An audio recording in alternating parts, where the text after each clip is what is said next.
Okay, so coming back. This question is for Ms Elaine. What are or what were the benefits you gain from being a tutor in health university? And for students who are not venturing into the academic field but wish to further their studies, would you suggest or advise them to be a tutor in health? Okay, I'll answer the first one first. The benefits were your learning curve is very steep. So I learned more about psychology and research and all of that in the 1.5 years that I was tutoring than in the 3 years that I was a student. So because you have to teach, your consolidation of your knowledge, your understanding improves exponentially. So that's one very big benefit. The second benefit is that I was in an environment with people who were interested in similar things to me.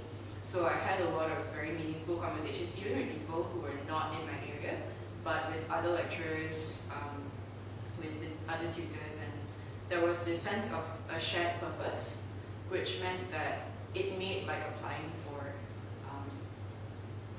universities and all of that a little bit easier, and I had mentors that I could talk to. Also the time, I say that, but the opportunities is a better word for when I was a tutor. It's a little bit better now, but we had opportunities to work on research with different lecturers. We had opportunities to attend conferences. Whenever there were guest visitors and all of that, we had a lot of opportunity to have conversations and build networks. So that was very useful. For students who don't want to be in academia but want to further their studies, the first question that I will ask you is it really necessary for you to further your studies? Don't get a master's or a PhD just for the sake of getting a master's and PhD. The important thing that you want to figure out is what industry do you want to go into. Because not all industries value further studies. And in fact, you could be disadvantaging yourself by getting a master's. So think about that first. That's the most important question you need to ask yourself. And the second thing is, if you find that the industry does help, does require a master's, so like clinical psychology, child psychology, educational psychology, things like that, where a postgraduate degree is important, then I would say you have to. The tutoring position at HELP is useful because we actually incorporate time into your work hours for you to explore your interests. So even if you're not interested in research, you actually can talk to myself and right now Salvat's in charge of the tutor team about doing internships in sites that are sort of within your area. So like for example, some tutors do some volunteer work with the Malaysian Mental Health Association to see if they really want to go into clinical psychology. So the flexibility that a graduate tutor has to tailor their time to explore their interests is actually valuable. If you want to stay in the psychology field, that requires a postgraduate degree.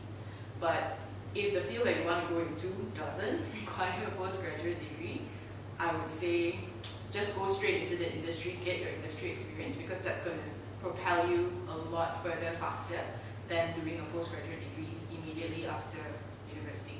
In fact, I mean personal opinion, but I think it's very important for people to work after your undergraduate degree before you start a master's, because it gives you a little bit more life experience, and it will make you a much better postgraduate student if you eventually go and do that. So I really genuinely think work first, study later. Okay. In terms of like furthering studies and not jumping into masters right away, does anybody have any other kind of advice that you'd like to give to the students who are thinking about that? I really agree with Ms Elaine. I think that jumping straight from your degree to master's and PhD without really thinking through what you actually want to do is actually more of a disadvantage.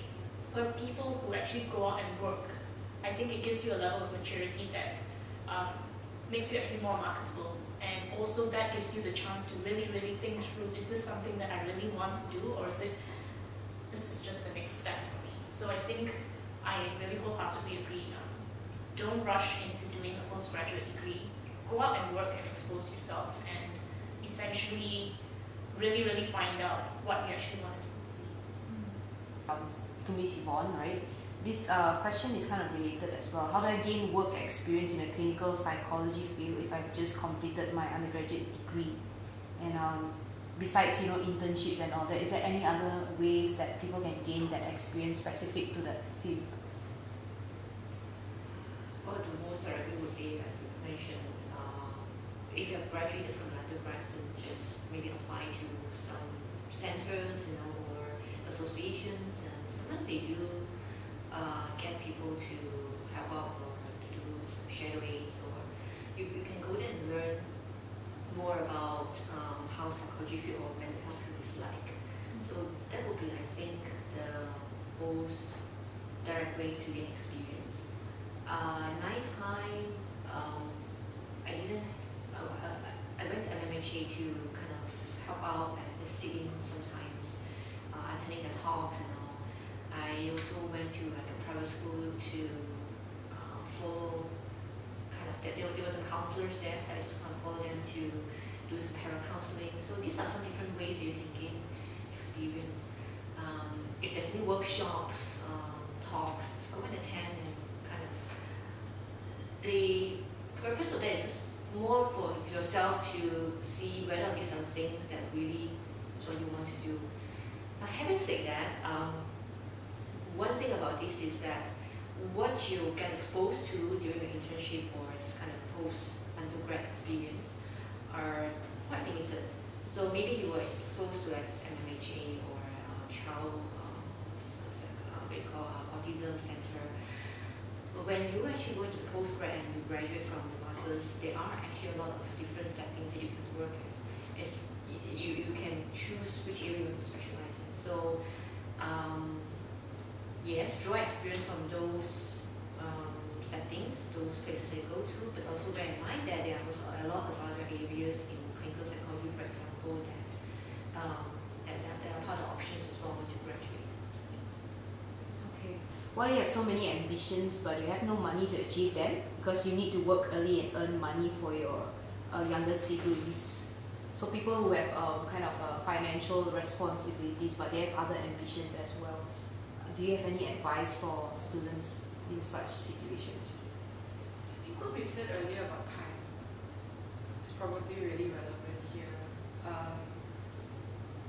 I know most people don't have the luxury of parents who can afford to send them for further education, or even if it's not necessarily taking care of siblings. I think that's already quite a difficult position very, very difficult position to be in.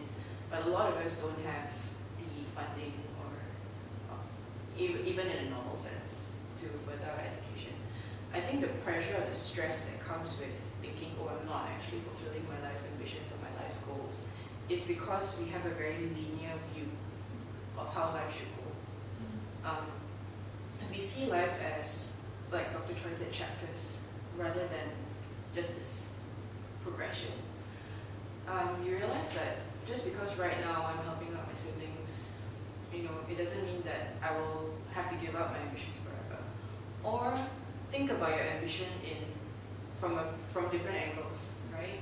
How I might not be able to do it in this form, but is there anything that I can do that might be related to it that could allow me to explore it later on? Even if it's like helping out a friend who's in a similar industry or something along those lines. I think looking at things looking at things from different angles to see what other ways I can approach this probably is going to be most helpful. But definitely trying to get out of the linear view of life is one of those things. Yeah, I really agree with Ms Elaine again. In terms of, I think students have this very rigid way of thinking in that this is the one way to be successful. To be successful, I need to have my PhD, blah, blah, blah, and so on. But I think as students, you all should realize that there's really no one answer to everything. There's no one way to do everything. So even though right now you may think that taking care of my siblings appears to be an obstacle, but that could actually be an indirect way of preparing you of what is to come. So I think I read this quote somewhere that says that if you didn't get what you want, okay, don't directly quote me because I cannot remember it, but if you don't get what you want, I think it's God's way of telling you there's something better. So maybe the obstacle or the challenges that you're sort of facing right now, in a way, as what Ms. Elaine's going to say, is like it propels you to something better. It prepares you, and it sort of giving you a different perspective. But in a sense, you are not actually being held back, but you're actually being trained, so that when the opportunity does come, you are actually prepared for it.